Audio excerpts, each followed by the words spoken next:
NFR Extra is a weekly podcast that focuses on the Wrangler National Finals Rodeo and features icons that embody the rodeo and Western lifestyle.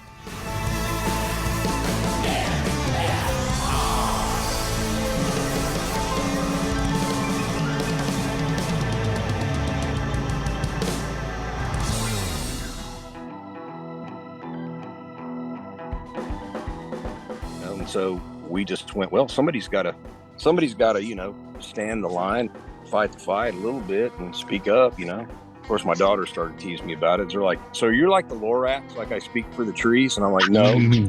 Country music, we told our stories of life, like the American soundtrack, and those great songs that told the story and tugged at your heartstrings, and we can't lose that in our country. I just love country music, and there's a lot of great country artists out there. They're not being played. We're not going to follow trends in Cowboy Revival. We will to an extent, but not toward, again, our beliefs and our moral fiber and our love and passion for country music. We're not going to sell that out. This is Shane Miner, and you're joining me on NFR Extra. One of Macy's horses, or one of her barrel horses, got a pretty good cut on her shoulder, so I've been doctoring that. It's crazy. I'm on dad duty. Yeah. I'm on dad duty. Yeah. Your new job is dad duty. Rodeo dad duty. Hey, Brylin's dad, he knows. He knows. Oh, Bud Bentley knows. Yeah. Now she just shut you off right there. She just shut me off. Bud Bentley knows. Yeah. My dad has done his fair share of walking out the barrel horse while you go switch saddles and then run, get different ropes. And he's like, and I'm like, those are the wrong ropes, Dad. And he's looking at me like, you didn't tell me which ones. And I'm like, it's not that hard. It's the white one. He's like, well, there were 6 white ones in the can. What do you mean? God, I can't wait. Yep. That's exactly right. One year, and they yell at you. They yell at you like you're a hired hand. Yeah. And it's like, Dad, I forgot my back number. And I'm like, oh gosh, I got to run all the way to the horse trailer, 10 to go. Well, I grabbed the wrong back number. It's my middle schooler's. She's since junior high. I grab her number that's in the little file right there in the little by the door. I grabbed that number as they kind of look the same, pin it on her back, and realize she had the wrong back number. And I got yelled at about that. Baby girl, you win. I'll just put number 1 on there. That's right. How old are your kids? 16, 14, and 10. 3 girls. You were in the trenches. Buddy, pray for me. Yeah. Pray for me. We're getting we can record all this. This is great. I got the boys calling, coming around. I have to deal with that. I told one of them the other day, I kind of dusted off the shoulder of his shirt and straightened up his shirt. I said, hey, you taking out my daughter now, right? Yeah, you got to have her home by 10. Yes, sir. I said, you just remember. I was sweaty. We were cleaning stalls stuff. I looked terrible. I go, anything you do to her, I'm going to do to you. That's what I said to him. He just looked at me. Yes, sir. Yeah. Let's measure hands real quick. Yeah, right. That's right. Yeah. But you were on here, what, was it 2 years ago already, or was it last year? 2 years ago, wasn't it? 2 years ago, wasn't it the first time? Yeah. I think so. Yeah. We were in Fort Worth, right? Yes, we were. Correct. That's right. I remember that. Yeah, that was fun. Time we went to Fort Worth. That one time. Is it just gross hot out there right now where you're at? Yeah, it's real humid. It's terrible. It's terrible. It's, it just gets, you take a shower, you walk outside, 5 minutes later, you feel like you still stepped out of the shower. Your clothes are wet. Summer in the Southeast. Yeah. I'm from Florida. I get it, Shane. Yeah. Well, Florida's even worse, buddy. Yes, sir. Well, buddy, tell us a little bit about Cowboy Revival. Well, Cowboy Revival, it started, during COVID. It basically started where I was in the room with some people and some Vegas people, some Rocky Mountain Elk Foundation people. And it just got brought up that, man, we miss country music. And I'm like, yeah, we all do. There's room for it all, but it just seems like country music's kind of taking it in the shorts a little bit. You know what I mean? So it's like, this is country music genre. And I love country music. I love all music. Yeah. And so we just went, well, somebody's got to, stand the line, fight the fight a little bit and speak up, course, my daughter started teasing me about it. They're like, "So you're like the Lorax, like I speak for the trees?" And I'm like, "No, no, I'm not that." So, but just love country music, and so we started Cowboy Revival, which is, basically just a spirit of, our Western way of lifestyle, the moral fiber of our country. We just took over, leading the charge, to promote our lifestyle and country music and the cowboy way of life that this country was forged on and what we all grew up in. And we didn't want to alienate people that lived in, whether you live in LA or New York or, Chicago. It don't matter if you're inner city. There's always that dream and that desire to want to do that or experience it or even listen to country music. And so we started Cowboy Revival, and it's not that the revival's kind of already. So, we were just, holding the ground, drawing the line, and willing to carry the flag and, the torch. I mean, you think about it, where I come, music, to me, music's like a powerful tool, right? Right. Evoke emotion, excitement, encouragement, laugh, cry, all that stuff. And in country music, we told our stories of life, like the American soundtrack, and those great songs that told the story and tugged at your heartstrings. Well, it was just a way for me to protect and defend, that our way of life and not only cowboy life, but cowboy, American life, right? Our values, our moral fibers, all that stuff. So, just to represent the hardworking, honest people, from all walks of life, whether you live in the country or city or, promoting God, family, country, rodeo, rural, farm, it doesn't matter. Just everything that you hear today where people go, man, I want what that was. What we had wasn't broken, and somehow they fixed something that wasn't broken, and we want to hear country music. And I'm not saying country music today, there's not good country music artists out there. There's some great ones. Does it necessarily fit the parameters of country? I would disagree with some people, and they would agree or disagree with me. But that's America. We can agree to disagree. That's the way we were built on. That's the way we should be. Yeah. And so I defend the true country music artist, the listeners, and we can't lose that in our country. I just love country music, and there's a lot of great country artists out there. They're not being played because they may not. We're not going to follow trends in Cowboy Revival. We will to an extent, but not towards. We're not going to sell our beliefs and our moral fiber and our love and passion for country music. We're not going to sell that out.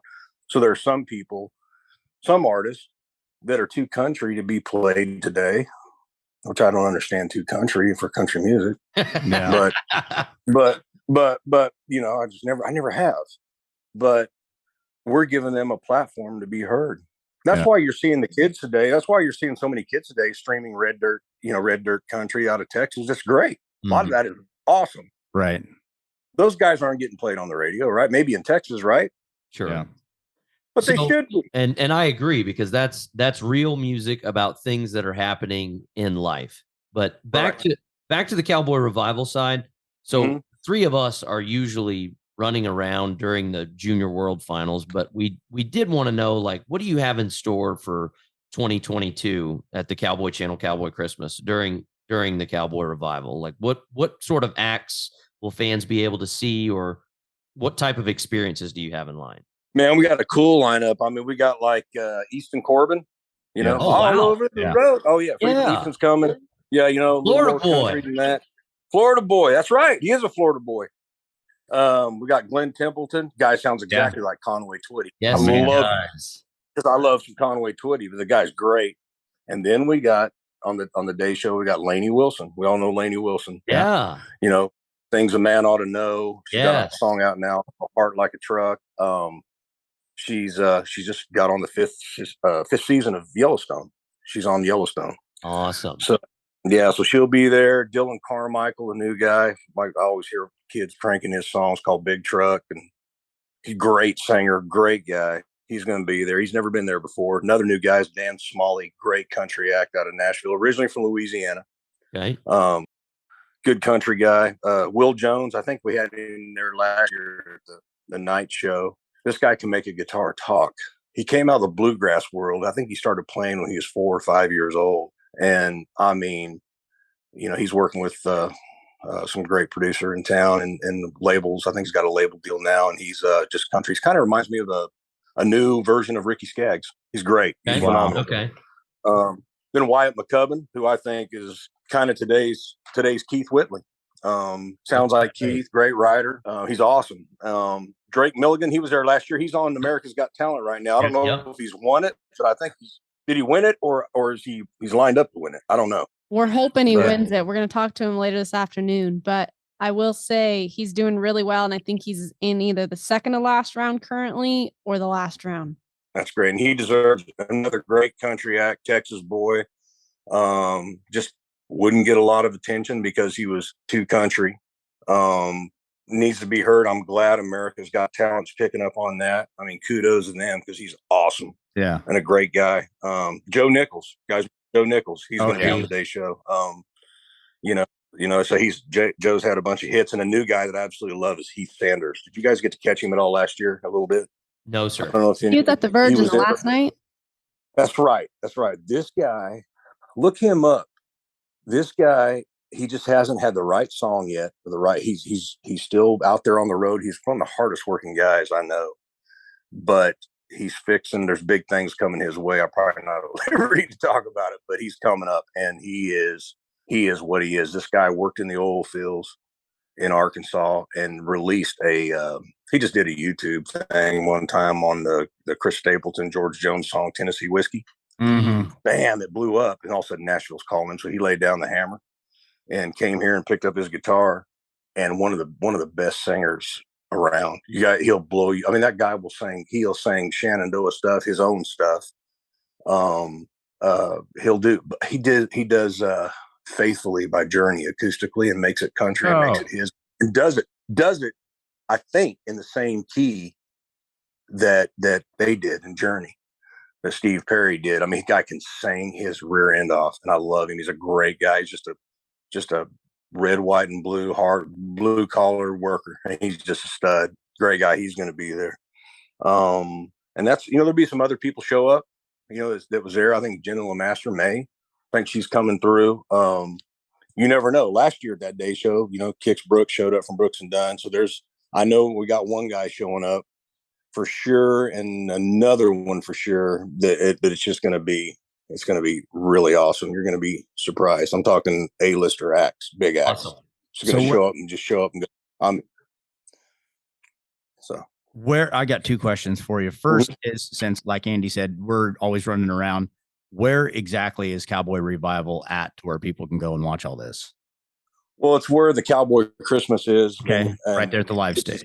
Yep. Right there at the live stage, Perfect. Yeah. Yep. Flint Rasmussen is there, and love him. I think he's got, Behind the Barrel show that I freaking love. Flint. Yes. Yeah. We're there with him. I think we go on, Brian, is it right? I mean, I think it's 1 o'clock. Is that when it happens? I'm not sure. It's either 12 or 1. I can't remember. I'd be lying to you if I told you the exact time right now. I know, and I can't. If you're there all day, you'll see it. You'll see it. I was just going to say, to the fans listening, come to Cowboy Christmas. Yeah. Get there at 9 o'clock. Go watch some shows. Shop till you can drop. Right. Well, some money. And the thing is, it's free admission. I mean, you come there and this is just something that you get to see for something like that, to where the superstar lineup that you just listed off, you go there and who knows who's going to pop up and grab a guitar and start singing. Absolutely. That's right. Yeah. Yeah. And all the rodeo dads out there. I mean, that's the best Christmas shopping. If you want to do it right there, that's what I did. Mm-hmm. And then there's some rodeo dads hide your credit card. Right. Because if you got daughters and wives, it's like, Dad, I want this. It's funny you say that, because we wanted to ask you about your new role as a rodeo dad, and how it is chasing the kids around at all those junior and high school rodeos. Man, it feels like, part of it feels like when I was on the road rodeo, and part of it feels like that I get to relive it again through them. I don't want to I'm not one of those parents that live vicariously through my kids because they want to do it. I got a little one that I don't know if she wants to do it. No, you'll find your way in something, but my two older ones, they love it. Especially my middle schooler, my freshman. She would go right now. I mean, she's like, Dad, high school rodeo, college rodeo, I want to go to get an education. I want to go to college. Okay. So I'm hauling them everywhere, and it is a blast. I get tired. It's, the mileage, the fuel cost, and just overall, being with the kids and watching those kids grow and watching how high school rodeo in the state of Tennessee, which isn't a big rodeo state, right, like where we all come from, but got new injuries. We've got new people, new families are starting to grow, which I love. And you get to see these kids compete, and you get to see them build character. You get to see them lose. You get to see them win. You get to see them, and it's like, I love that as a parent. I love to watch it, because even though you hate to see your kid maybe have a bad rodeo or a bad run, you almost got to get out of the way, because there's a bigger lesson in life, and they're building character. And I sit down and I'll watch that with my own girls, and I watch it with other kids, and I see the results months later, where it's like, hey, you know what? Forget about it. You missed that calf, or you knocked over a barrel. That runs over. You got next rodeo. And that's what they're starting to do themselves. It's just character. And, it's great to see it as a parent. It's great to be on the road. It's great to see the new towns, the cities we go to, the rodeo grounds. I mean, it's fun to watch them build relationships that they'll have the rest of their life. And, they love rodeo like I did, and I still do. And it's pretty awesome to watch. In more than 3 decades in Vegas, 360 world champions have struck gold. None have won more titles than the 3 that make up the inaugural Vegas NFR Icons class. Banners for Trevor Brazile, Charmaine James, and Ty Murray will be permanently lifted to the rafters at the Thomas & Mack Center. And on December 1st, all 3 will be honored at a tribute luncheon at Virgin Hotels Las Vegas. Get your tickets now. Go to nfrexperience.com/NFR Vegas Icons for details. Then let's talk about the fact that your children are multi-talented. And this year we will have one of them with us at the Thomas & Mack. What does that mean to you? Scared to death for her. She seems to be like, okay, great, perfect, love it, that's great, I can do this. She started out, Maggie, my oldest, she started out playing piano when she was probably 4. And we're literally, when I say playing, you could play a song to her at 4 years. We probably have it on video somewhere. And she would find that note on the piano and could almost play you those songs without a lesson, a little tiny kid. And then as she got older, she started playing, and then she started singing. 5, 6 years old. And then one day she came to me when she was about 11, said, I want to learn guitar. I said, okay. So I showed her 3 chords. Showed her G, C, and D, the American chords, right?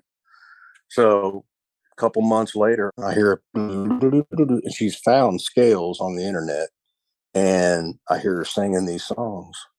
And I'm like, oh man, I'm worried, because in country music, it's hard already for an artist to do anything. Really hard for a girl. And I'll be the first to admit, I had blinders on. I didn't until I had daughters. I didn't know. It's 10 times harder. Really? Their lifespan as an artist. And so I told her, I said, Maggie, you need to go to college, get an education, something to fall back on. She goes, I want to go to school, but I don't worry about falling back on something. If I think I got something to fall back on, I'll probably fall back on it. But this is what I want to do. This is what I'm going to do. And I said, okay, well, just know that it's 1 in a billion shot. You can work your tail off. It's hard. And she goes, that's okay. She goes, I know. So I wasn't able to talk her out of it. So as time progressed, she started. so as time progressed, they asked her to sing the anthem at the high school rodeo. She did. Somebody from University UT Martin, Coach Luthi, who just retired from the UT Martin College Rodeo team, the last rodeo he had as coach, his going away coach, he called and wanted Maggie to sing the national anthem. Wow. And so she went over there, and the video got out. And then next thing I know, I'm getting calls. Hey, can Maggie, you want to do the anthem at the NFR? And I'm like, yeah, I mean, can she just be, you can ask her, Maggie, you want to do it? Oh, heck yeah. And I'm like, okay. I said, you maybe put her, first or second night, where it's one of not the big nights. You know what I mean? You know what I'm saying, right? Sure. They're all big nights, but you know what I mean. I think she's to do the 10th round, the championship round. Oh my God. And it's like, yeah. And I told her, I said, I think so far they got you on the 10th round, Maggie. And she goes, piece of cake, just singing the anthem. Right? I go, yeah. Yep. I'm getting nauseous right now. She goes, "How to do a sound check, right?" And I go, "Yeah, you go there and oh, I know." So being 16, but she doesn't seem to bother. She's up there. She comes home, do homework, ride her horse, and then I'll hear her for an hour up there woodshedding on songs and guitar. I mean, but she's one of those that just, take it serious. You're proud of her, but you worry about them. It's tough industry, but yeah, that's been the road to the NFR for her. But she'll tell you, she's like, "Hey, man, I'm happy good at what I do with rodeo. I'm not like my 8th grader's the competitor. So, the middle sister, she's always chasing the big sister, and the middle sister gets really good. You know what I mean? Yeah. Sure. So Maggie's like, I love rodeo, but my future is this, and this is what I want to do. And you know what? If I get that platform, I want to bring that life with me, that rodeo life, that love for it, and that crowd, and that's for my people, and that's what I want to carry as an artist." And I go, "Well, how do you see yourself?" And she goes, "I see myself as a female George Strait with that kind of music. I don't want to do the trendy stuff. I want to do that's what she listens to." So, she's got a long road ahead of her. There's a lot of competition, a lot of great singers, a lot of girls out there, young girls coming up. She knows the road. She knows what lies ahead of her. So it's all up to the good Lord and timing, and we'll see what happens. Yeah. So Shane, let's transition to some of your songwriting, okay? Because now that I'm learning a little bit more about you, I am really intrigued with number one, the biggest public hit that you've had, and then number two, the song that you like the most that maybe didn't get the traction that you thought it should. Gosh, I think the biggest hit. I mean, I've had some hits, but trying to think in terms of scanning, like what they scanned or what they did. Probably, I'm gonna go ahead and say "Beautiful Mess." Diamond Rio was a big one. Yeah, it was a good one. And the one I think that got the traction called "Cowboy Life." It's the only life I know. Right. So, we had more people, that had that song that wanted it, but just couldn't really sing about rodeo and fit Cody. And I know it did fairly well in Texas. I can go out there anywhere and sing that song and people are singing along with me. But that song would have been another Cheyenne, like George Strait. Right. It was from a personal experience. And, but I got songs that every writer, so many great writers, and there's so many songs that they all have that we don't know why they don't become hits. When you hear them, if you get dig into our catalogs and hear them, you go, "How come nobody's cut that?" I don't know. It's a mystery. And then some of them, the ones you think don't get cut or shouldn't get cut, like there's some of them that you'd listen to in our catalog that you would go, "Man, how come that hasn't been cut?" And it's like you just don't know. Then there's songs in there that you think, "Man, this ain't never going to get cut," and it's the one that gets cut. I've had songs like that become hits, a couple of them, and you're just like, okay, maybe they saw it where I saw it different as a writer. So they're all a blessing. And I got a catalog full of stuff and every writer does, that I can take you to my friends that I write with, put up our catalogs, and you could listen through songs and it'd blow your mind. Why hadn't that? That's a huge song. The woes of being a songwriter. Do you think now that with the platforms that are available, YouTube, Spotify, Amazon, go down the list of whatever that is, that the opportunity for some of these artists and some of these songwriters to come out and get more acknowledgement, publicity, attention, whatever it may be, is substantially greater? Oh, absolutely. No doubt. No doubt. What you have to do, though, I think, is you got to have the right people on there, marketing it on there. It's same thing. You got to get some advertisement. You got to push that artist name. You got to buy digital advertisement, and sometimes either the teams they have around them or the label, whatever, chooses not to spend money. Sometimes they do, and it just depends on the act if the label's really behind it. Yeah. And then some guys just go do it on their own, and Luke Combs was a prime example of that. Yeah. I mean, that guy worked his tail off, and so did it on his own. I had an old man, and he wasn't in the music business, tell me one time that I'm a overnight success that took 7 years to get there. I mean, so that's the part that a lot of people don't see, that, it takes a lot of foundation. Was he talking to you, or did you just overhear that conversation? No, he was telling me that. Okay. It's kind of like a be patient, wax on, wax off conversation. It's what they don't tell you when you come into the business. Yeah, exactly. They don't invite you here, and they don't tell you the true deal. You have to find out the hard way. Yeah. So then you stick it out. It's like you endure it, which I think rodeo really helped me with that, because you learn to be tough in rodeo, and I think it equips you in life. And that's what I tell my daughters. It'll bode well for them, well, no matter what they do. Well, and it's one of the few sports too where you can come up with all the excuses you want, but it's why my other hobby is golf, because you can make up any excuse in the world. You can blame the wind or somebody talking or whatever, but at the end of the day, it's, were you prepared and did you execute with that preparation? You know, I mean, that's really what it boils down to. Is you can find any excuse in the world, but what actually happened, and you know, are you ready to take ownership of it?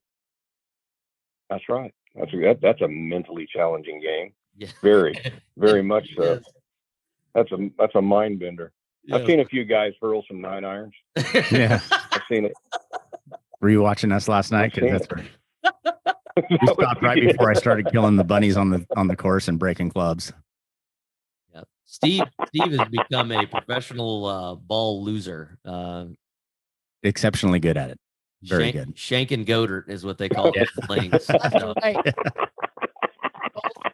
Yeah. That's great. Please tell me you've had a chocolate At shake where? At Puckett's. Oh, absolutely, I have. Are you kidding me? Good. They make their own. Yes, I've had a chocolate shake. Yep, they do everything. It's amazing. It's amazing. So one more music. I'm shocked that you even know that. That's awesome. Well, Franklin, I wish I could afford to live somewhere around Franklin, but it's not going to happen anytime soon because my kids are younger than yours. So I've got to get them graduated before I can move to Franklin. Where are you living now? I live in Ocala, Florida. I love it down there. It is a nice area. You're not moving. No, I'm not. But no, he's stuck, and that's big horse country right there too. So I've got one more music related question because I'm interested to hear your perspective. So one of the greatest concerts I ever watched was Kid Rock, not because of just the energy and the music, but Kid Rock played every instrument on stage. So who's one of those hidden talents out there today that, you know, commercially has had success, but truly is talented in multifacets of the music industry? I know exactly who it is. It's Luke Bryan. Really? Luke Bryan. Yes. Luke Bryan, which I forgot to mention that because we're talking about day show. Luke Bryan's going to do Cowboy Revival, the opener to NFR this year. Yeah. And that guy can sit down and play guitar. He can play piano. He understands the business side of it. He understands the music side of it. He knows songs that fit his audience. The guy, I guarantee you, he could sit behind a set of drums and play drums. I mean, he's a multi-talented guy. And yeah, and people forget how country that sucker is. He's my neighbor. He's not a cowboy, and he'll tell you that. But you know what? He's big rodeo fan. Luke is. No, he is. The only thing that I disagree with like Luke on is the size of his jeans. Like, one more size really would kill him. You know, I mean, yeah, that's great. I love it. I can't wait to tell him that. Funny thing is, your pants are a lot looser, Andy, but you still can't fit his wallet in there. Just fine. Right. Selling more jeans. Exactly right. Yeah, he's country though, man. I tell you, I mean, he hunts. I mean, he's out there. You see him in blinds all the time if you follow him. Well, and the thing is, he gives back. You know, I mean, to 4-H and FFA programs, 100%. Community. I mean, he's committed to the ag industry, so that's awesome to see. I just did a thing with him and Vince Gill the other night and had a ball, and it was for a charity thing, and they raised a bunch of money. And it was funny because Luke was out on the golf course. Speaking of golf, I think he'd had at least one to drink, but he called me. And he's like, "Hey man, we're gonna do this ride around over here, me and Vince." And he goes, "You get your guitar and come over here and help us." And I said, "What time?" He said, "I'll just be here around, I don't know, 6 o'clock." I said, "It's 4:30, Luke." And he goes, "I know. Just get over there." I'm calling you now. I get over there. What a great time. We had a ball. And Luke was, I don't know if you guys had the pleasure of meeting Luke, but if you meet Luke and don't love him, I believe you're incapable of loving anybody. I've always said that. And he's just the sweetest guy. Never forgot where he came from. And just like you say, he gives back. Loves rodeo, talks to my kids about it. And he just cut that country on song he's got. He's got the rope and lines in there, and And he just cut a song. I'm not even liberty to say, but you'll hear it. But it's an old rodeo song, a big song. It's strictly rodeo song. And he just cut it. And I really believe, just from watching my girls, because that's his connection. And he's like, I said, Luke, there are so many kids in this country that love this stuff and love country music and rodeo. And we said that to him, and he loves it and asks about it and asks about the kids. And he called me and goes, you ain't never going to guess what I just cut. So and then he told me, and I was like, good for you, man. So you'll hear it. It's a full-blown rodeo song. Classic. Yeah, it's great. So he's excited to do it. He's excited to do NFR, you know. I can't wait. Well, thank you so much for your time. Yeah. This has been a lot of fun, and we can't wait to see you whenever you get out here in Vegas. Oh, we're going to have a ball. And please, man, just you guys come out and come hang. I'd love to see you. And I see Brylan floating around there a bunch, and maybe I have to get Brylan up to sing. Don't you sing, Brylan? I thought you sang. I thought your dad told me you sang. Mm-hmm. No way. Only Yes. in my car. Singing orders to her dad. Yeah. On road, Dad. That's right. But no, thank you guys. I always enjoy doing the stuff with you guys, and you guys have a great show. And thanks for promoting Cowboy Revival, you know, and thanks for all you do on behalf of, you know, artists and rodeo and our way of life. You guys just are on the front line, and we love you guys. Anything we can do for you, let us know. Appreciate you. Likewise, man. Thanks a lot. Safe travels, and see you soon. Want to experience more of the NFR? Then visit nfrexperience.com, and we invite you to subscribe to NFR Extra on Apple Podcast, Spotify, iHeartRadio, and wherever you're listening right now. If you like what you've heard on NFR Extra, we would love it if you gave us a 5-star rating and tell your friends how to subscribe.